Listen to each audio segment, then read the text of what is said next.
Okay, just we'll go ahead and get started. Good effort by the guys that were out there playing. Appreciate that effort. We beat ourselves in some situations, and good for James to get 1,000 yards and then to tie the record there. So a couple bright moments, and with that, I'll turn it over to you with your questions. Sean, you brought James back in. Clearly, there was an intent there to get the record or to tie it, I guess. Why was that important for the organization?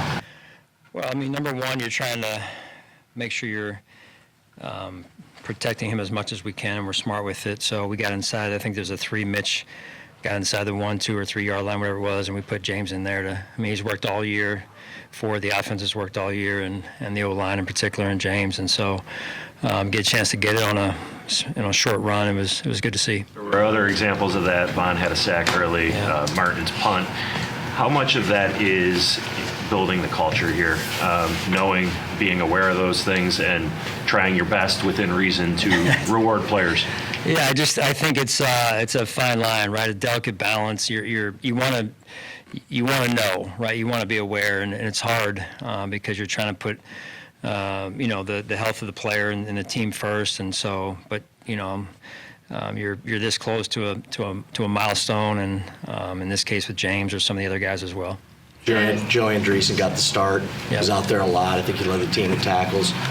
What did you see from him out there today? Yeah, I mean, the thing you're looking for from a middle linebacker is, can he run the defense? Does he handle the operation? How good is the communication?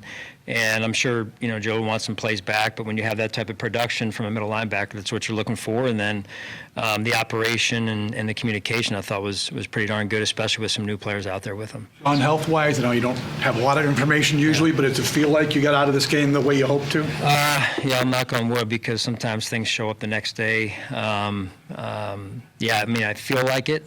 Let me just knock on wood again, just to make sure. So I'll know a little bit more tomorrow, and when I get back in the locker room. That being the case, I mean, this appears to be the healthiest you've been going into the playoffs for, it seems like, several years.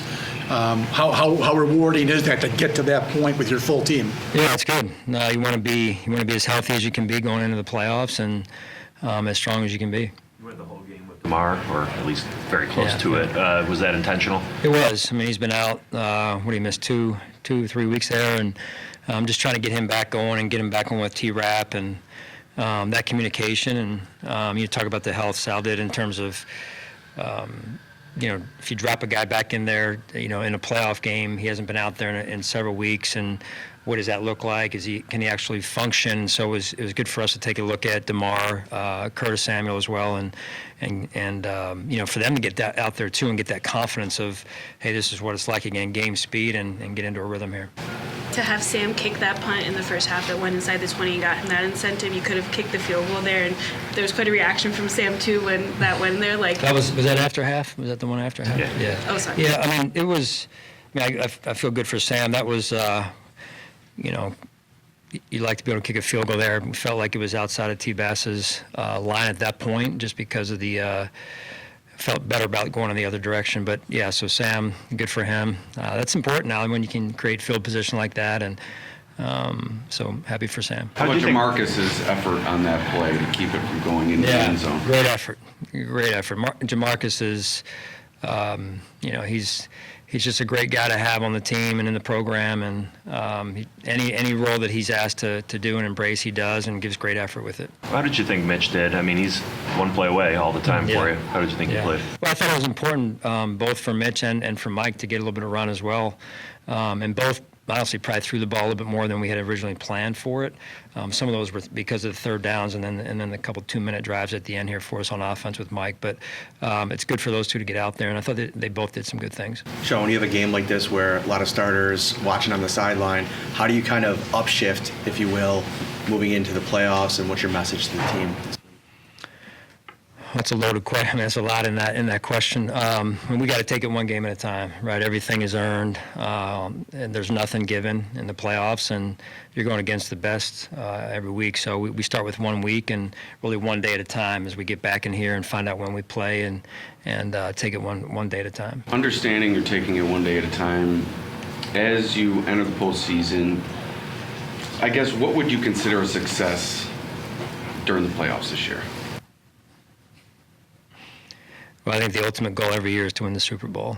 So I don't think I know.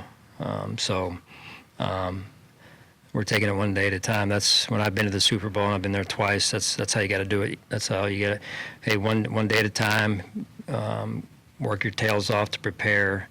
You can't shortchange it. You want to jump to end of the week and playing the game. Nah, you want to jump to week 2. It's right here. Focus on what's right here and right in front of us. Was it good for you to see Josh be able to keep that streak going, even though it was one play?